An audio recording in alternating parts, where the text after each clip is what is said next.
finoana no anakatonatsika ny vary amin'ity takariva ity ny famitona tetsy amin'ny kianja mitafy mamasina omaly ny mpino avy eo anivon'ny hevitrika matangaina pita tafika noho ny fankalazana ny fahadimy amby roapolo taona na ampitandrina n'Andriamatora Kotoarimanana Jean Emile teo ihany koa ny fanamariana ny fahafolo taona izay nitandremana teo anivon'ny fiangonana teo izao ny ambangovango vaovao. Ny famitona tetsy amin'ny kianja mitafy mamasina ireo mpino avy eo amin'ny hevitrika matangaina pita tafika omaly tolakandro noho ny fankalazana ny fahadimy amby roapolo taona na ampitandrina an'Andriamatora Kotoarimanana Jean Emile sy noho ny fahafolo taona ny tandremana teo anivon'izany fiangonana izany. Ny jobily ray aman-dreny mpitandrina tokoa dia mankalaza ny jobily volafotsy 5 amby roapolo taona na ampitandrina ny ray aman-dreny mpitandrina ary fankalazana ihany koa ny fahafolo taona ny fiaraha-miasa amin'ny hevitrika matangaina fanantenana.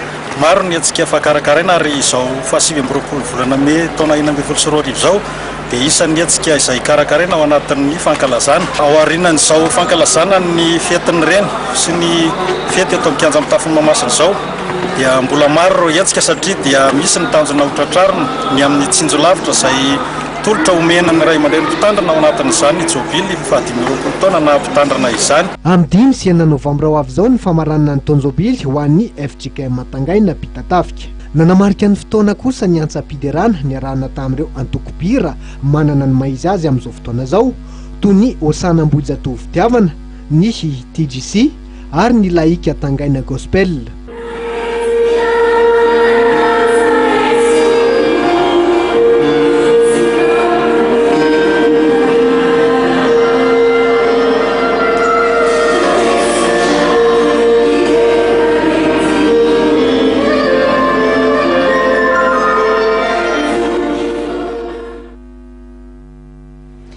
Manapetra ihany koa ny mpitaonantsika amin'izao takariva izao dia mifanatreto ny fotoanan'ny fampahalalam-baovao mankasitraka feno toko lasy toboko vavy ny fanarahanao izany hatramin'ny farany famehy fotoana eto indraitsika amin'ny andro manaraka metraka ny veloma mandrapitafary.